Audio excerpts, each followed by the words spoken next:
What if I told you there's a lost language, one of the oldest in the world, that holds a key to our shared human history? A language that vanished for 3,000 years, only to be rediscovered and reveal a startling connection to a language spoken today. This is the story of Hittite, the language of a mighty empire, and its surprising echoes in the modern world.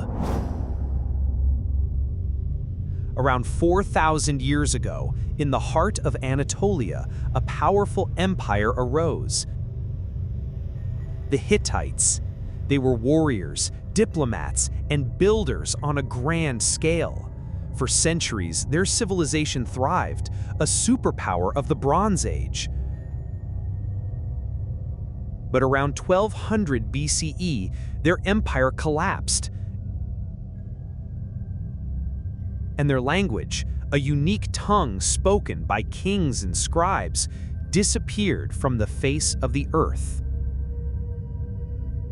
For millennia, the Hittites were little more than a whisper in biblical texts.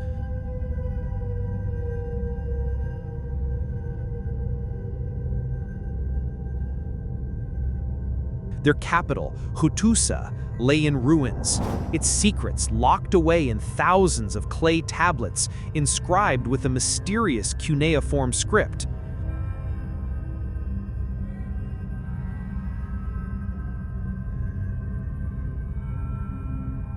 Scholars could see the writing, but the language was a complete puzzle.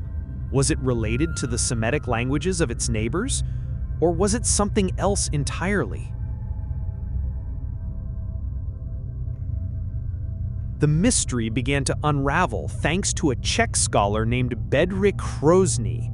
While studying the tablets, he came across a recurring phrase. He knew from other languages that the symbol ninda meant bread. He then made an educated guess. What do you do with bread? You eat it. Hrozný noticed the Hittite word for eat, edza, looked remarkably similar to the German word essen, and the English eat. This was a long shot, but then came the clincher. In the same line was the word vatar. Vatar. It was undeniably similar to the German Wasser and the English water. In that moment, Hrozný cracked the code. He announced to the world that Hittite was not a Middle Eastern language in the way many had assumed.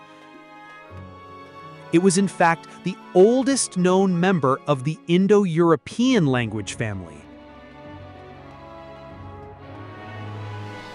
This discovery was revolutionary. It was like finding the long-lost, eccentric great-great-uncle of most languages spoken in Europe and parts of Asia. And because the Hittite branch was the first to split off, it preserved some incredibly ancient features that other languages had lost. For example, while many ancient languages have masculine and feminine genders, Hittite just had two, common and neuter.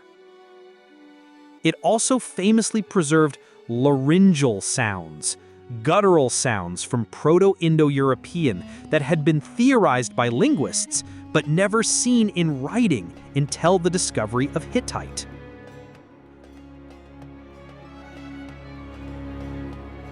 But what about that living relative I mentioned? While Hittite is extinct, its distant cousin, Kurdish, an Indo-Iranian language, still carries echoes of their shared ancestor. They didn't borrow from each other, they inherited from the same 6,000-year-old source. Let's look at some examples. The Hittites called fire pachur.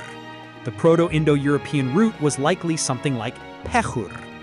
In Kurdish, this evolved to agir, different but from the same ancient source.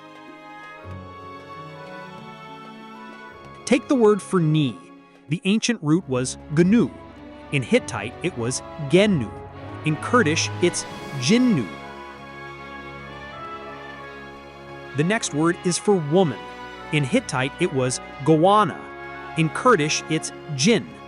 This ancient root, gwen, is incredibly widespread.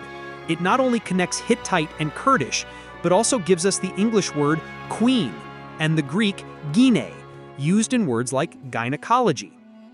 Some connections are very easy to spot. The Hittite word for new or fresh was newa. In Kurdish, it's new.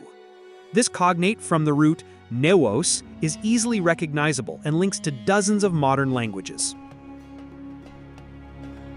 How about the word for tree? The Hittites said taru. In Kurdish, it's dar. The shared concept of tree or wood is perfectly preserved. Both come from the root doru, which is also the ancient ancestor of the English word tree.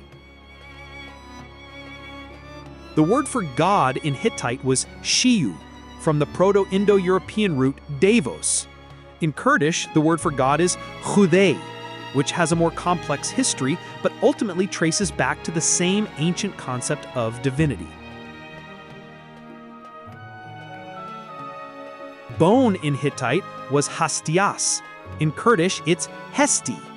Honey was melit to the Hittites, related to the root of the Kurdish word hingiv. And of course, the word that started it all, vatar, or water, is av in Kurdish. Both languages, separated thousands of years, kept a piece of that original word.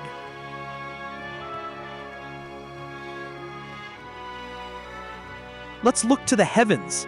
The Hittites looked up and saw a hasterza. The Kurds look up and see a ster.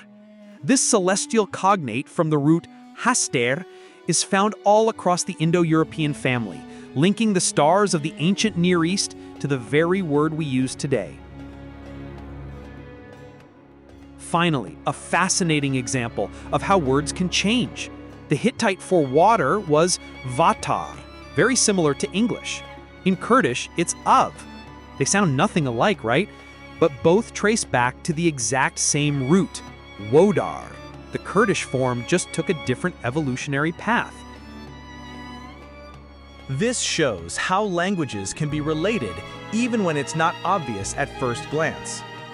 The Hittite language is more than just a collection of ancient words. It's a time capsule. It shows us how languages are born, how they evolve, and how they carry the DNA of our ancestors across the ages.